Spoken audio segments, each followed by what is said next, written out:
it's Christine here. Welcome to my channel. I am a childcare practitioner and confidence coach, and in this video I want to dive into how to help our children go from shy to confident, right? I know as parents it's one of the situations or issues we can face and be worried about and put a lot of pressure on ourselves about, and you've clicked on this video because maybe you have a young child that's maybe 2, 3 or 4 in their toddlerhood years and you feel like they're showing a lot of shyness, especially since the pandemic has happened. I think that we can say in common that we've all experienced an element of our children going inwards and sort of becoming a bit more introvert, especially if you've got a COVID baby. Like I had a baby during COVID and he's quite confident, but obviously there's times where he is quite unsettled and uncomfortable around other people. But as in essence, I'm going to share with you 3 tips that you can implement straight away and go and run with it. But the main thing I want you to get from this video is that there's actually nothing wrong with being shy. There's nothing to worry about. So our children's personalities are still evolving, they're still developing, they're still so young. I've heard many situations where parents have said to me, when I was little, they said about their own childhood, I used to be super shy, but when I turned 5, I became such an extrovert. So I just want you to know that just because our children may be showing signs of shyness, and it could be a bit of a barrier, maybe whilst they're in school, it's difficult for them to make friends, or when they're with family members, they don't communicate, they close in. Maybe sometimes it has an impact on their social experience and social elements and development. I want you to know that actually there's nothing to worry about, and there's things that we can do to help them to unwind, to help them to open up. So what are those 3 tips? Let's dive in. So the first one I want you to try and think about and implement is to avoid the shy label. Shy label. Now, it's difficult for us to do because sometimes we're in situations where, I don't know, you're going to a play group and one of the children is going up to your child and they're so all bubbly, they really want to interact with your child starts to grab onto your leg, starts to run away, and then instantly you'll say to the parent, oh, my child's just shy.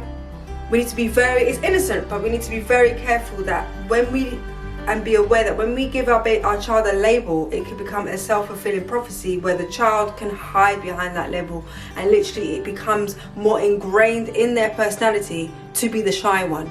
Especially if they have a sibling and we're comparing siblings, or maybe you have an older child who's more extrovert and your second child is more introvert, and you probably go about your day saying, oh yeah, one of my children's very outgoing, the other one's really shy.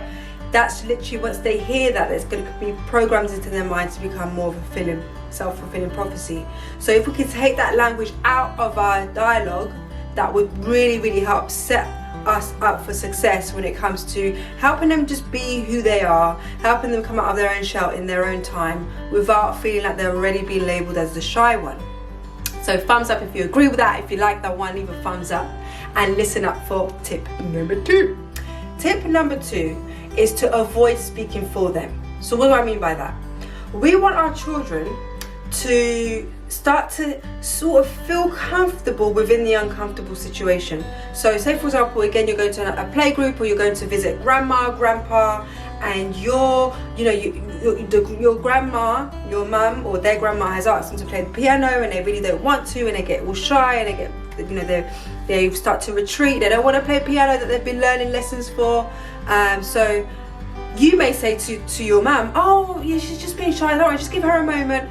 That's not allowing your child to face that situation themselves. So they're probably going to form a habit of, oh, when I feel uncomfortable and shy, mum or dad or my caregiver is just going to speak for me and I don't have to sort of manage it and deal with it myself. So all you need to do, just having your presence there, just having your support there, and maybe not pushing the other person to play the piano or pushing them too much out of their comfort zone. You could be there as a little bit of a referee, but you're also letting your child take charge. So you just stay. Sometimes you could just use silence, sometimes you could just tap them on the shoulder, sometimes you could just say it's okay, just reassure them, but you don't have to speak for them. Help them to start to feel uncomfortable within those situations, because there are going to be situations where you're just not there, you're not present, you're not going to be able to offer them that support that they may be already used to. So they might be at school when they face some situations where they feel shy.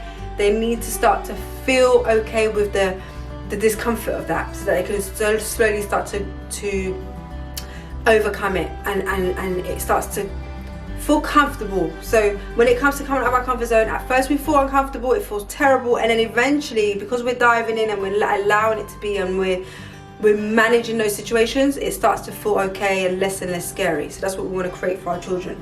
And the third tip is, I love this one, is to reinforce reward when you do see them act with more confidence, when you do see them going up to that child and playing with them when usually they probably wouldn't, when you do see them playing that piano when grandma asks. Give them extra reward, like really praise them for that and say, oh my gosh, I saw you play the piano, even though you felt uncomfortable, I could see that you did it, and oh my gosh, your eyes just lit up, like that was amazing. How do you feel about that? And let them feel that praise within themselves.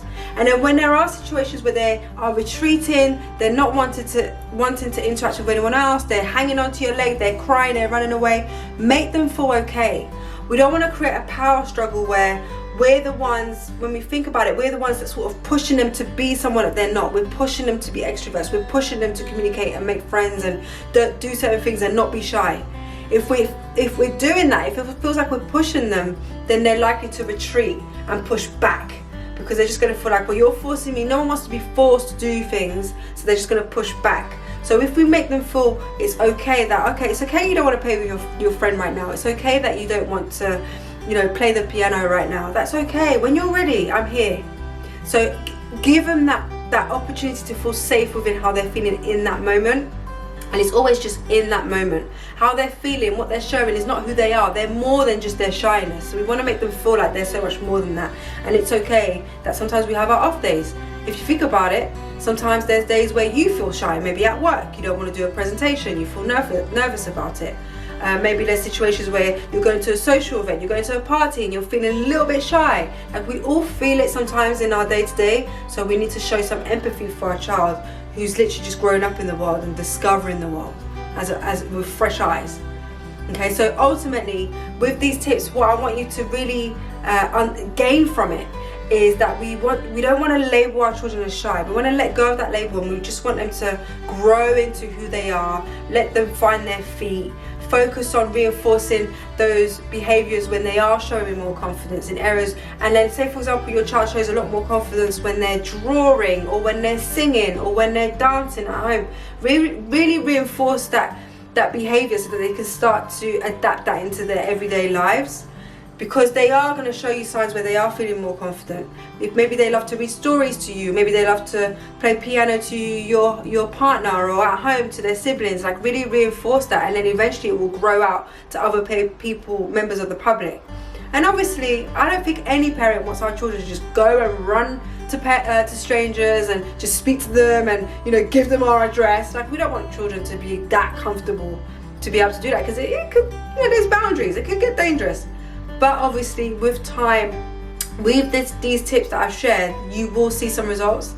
So think about it. Which one will you pick first? Which tip will you pick first? Will you focus on not using the shy label and just letting them be who they are? Will you reinforce the positive behaviors when they are showing more confidence, when they are getting out of their shell? Will you reinforce that and give them loads of praise for it?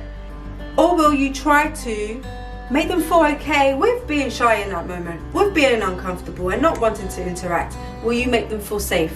Think about the one that you want to pick first. Leave them in the comments below. Focus on those. Let me know how you get on. Just know you're not alone. I overall have quite a confident child, but there's moments where she's super shy.